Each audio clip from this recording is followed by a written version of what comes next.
we got to talk about DC because one of the things about this is Democrats just, I really don't understand them, right? At least for the most part, the party as a whole, for the most part, because whatever Trump does, they reflexively push back against it.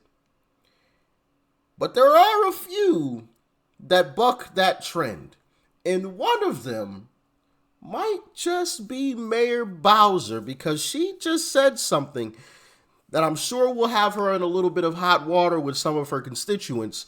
But it's quite interesting to hear her say this, at least coming out of a Democrat's mouth. So with that being said, let's dive in. And we greatly appreciate the surge of officers that enhance what MPD has been able to do in this city. The most significant thing that we are highlighting today is the area of crime that was most troubling for us in 2023. Now, we have driven it down over the last years, but I'm going to get my glasses so I can make sure I can see it correctly. But for carjackings, the difference between this period, this 20-day period of this federal surge and last year represents a 87% reduction in carjackings in Washington, D.C. We know that when carjackings go down, when the use of gun goes down, when homicide or robbery go down, neighborhoods feel safer and are safer. So this surge has been important to us for that reason. Now, while she didn't name Trump directly, it is quite interesting that she said, hey, we greatly appreciate it. We love the federal surge, right? We love what is happening from the feds coming to the city, reducing carjackings by 80-something%. That is absolutely wild. 80-something% is just crazy. Absolutely crazy. And I believe DC went 2 whole weeks without any homicides. They had their first homicide after, I believe, almost 14 days. And rest in peace to whomever that was, right? But I can guarantee you that city hasn't seen any stretch like that with no homicides in quite a very, very, very, very long time. Very, very long time. So, hey, listen, man, what Trump is doing is absolutely amazing. Absolutely amazing. But let's check out this clip of Scott Jennings. Goodness gracious. I feel bad for Scott Jennings sometimes, man. Having to sit there with these woke liberals in the media because it's just absolutely trash. Your hometown of Louisville. Also a Democrat mayor and a Democrat governor. Go ahead. Your hometown of Louisville has comparable murder rates and property. So you're saying it's all about the Democratic mayor and Democratic. Would you advise the president to describe Louisville as he describes Washington? Would you support sending the military into Louisville? But I mean, like, well, I want to hear. Let Scott answer. Well, Louisville and the District of Columbia are 2 different places because the Constitution designates. The president says he can send them into Scott, other You're cities exactly as right. well. But you're exactly right. Louisville is a violent place. We had kids shot at a bus stop. We have an epidemic of violence in Louisville, and it has been under Democratic control for decades. And my state's been under Democratic governor for the last 2 But, years. 100% agree with but that. let's look at what. Let's Because look we at have what soft on works, though. crime policy. We are up way against a break. So I'm gonna, okay, absolutely true. But you can't deny that it's politically advantageous I agree. for the mayor Can I to agree? go after the mayors of Can I agree Philadelphia with you on and politics? Washington. It's good politics to reduce crime. Agreed. That's why Trump is reducing crime, and I don't understand why Democrats want to keep it the Attacking same. The mayors I mean, of those cities. You're attacking the mayors. Bro. You can't make this stuff up, bro. They care more about how the Democrat mayors are going to look rather than actually reducing the crime.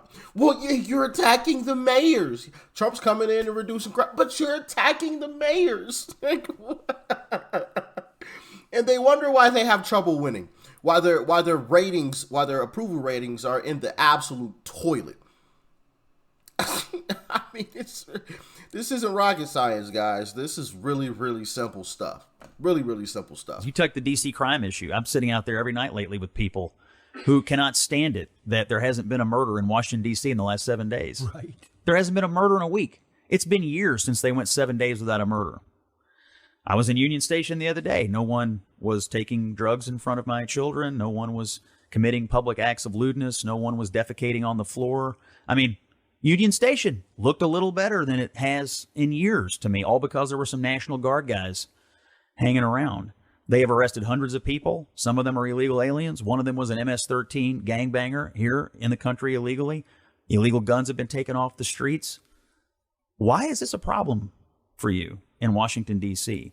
No one who lives there or who visits there often will tell you that it's safe, but I sit with people every night who are making a passionate argument about how Washington was a safe utopia.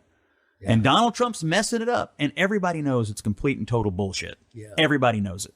Everybody knows it. So if they want to make fools of themselves and further divorce themselves from the average American person who just looks at things like this through the lens of common sense, be my guest. But there's a reason your political party has a 19% approval rating, and there's a reason you're down in net 5 million registered voters over the last 4 years, and it's that right there. Bingo. Bingo. And it just really makes absolutely zero sense. It makes no sense at all.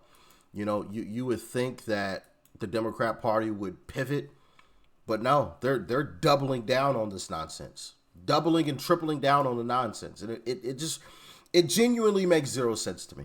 Genuinely makes zero sense, especially when you talk to some of the people that live in some of these places. People have a completely different idea of what they want versus what mainstream media and Democrat politicians have. The people in these cities actually want Trump in the cities, right? The people in the cities would welcome Trump in the cities because they realize, bro, crime is out of control. Like in Chicago. Check out this clip. I guess another page out of the woke, liberal, politically confused Democratic handbook says that if President Trump is for it and wants to sincerely help you, do not let him push back at all costs, even if it means allowing your own community and constituents to continue to be hurt, harmed, or killed. The governor of Illinois and the mayor of Chicago are refusing to allow Trump to help them by sending in the National Guard and helping the local PD reduce crime in the city of Chicago because they say there's 30 other states with higher crime rate than Chicago. Bullshit. Chicago is one of the highest murder capitals in the freaking United States of America. We've all seen it. We all heard the news. The governor is floating down this river or whatever in a boat in Chicago yesterday talking about, look how peaceful it is. Me and my wife just walked for ice cream over the weekend. Yeah, you didn't walk down the city in the inner city. You didn't go where they're actually shooting and killing people. You went with your security guards where you're safe and protected. So tell that bullshit to the mother and the grandmothers and the fathers of them kids that are being killed on a weekly basis in the city of Chicago. Do you believe crime is actually down in Chicago and they don't need the president's help? Or do you believe they absolutely need the president's help and the National Guard to come in because we cannot afford to lose another American life? I agree. We cannot afford to lose another American life. It's getting absolutely ridiculous out here. Absolutely ridiculous. Next clip. To all the black people that are protesting the police and the National Guard in Washington, D.C. having parades saying, fuck the police, you the problem. You're the fucking problem. Calling it racist because they arrested black people, but black people are the ones that's causing the fucking crime. When are we gonna deal with this shit and stop acting like we don't know what the fuck is going on? You scared of the motherfucking black people in your neighborhood. Fuck y'all. Y'all the reason why we are where we are, acting like you don't know what's going on, talking about fuck the police for cleaning up the crime and stopping black people from being killed. I'm more concerned about you black people than I am about the people out there doing the crimes, because I believe you motherfuckers is more racist and hate black people more than any white person could ever. She makes a strong point there. Anybody that is advocating for the continuation of black people being put 6 feet in the dirt, I've got some major questions about you.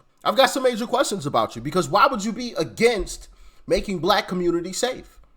Why would you be against black folks being able to walk down the street safely without worrying about having a bullet put in our heads? Why would you be against that? I mean, there's only one logical explanation. There's only one. And that is because you hate us. It's that simple. It's that simple. That sounds, that type of thought process sounds like something that's straight out of the K group, right?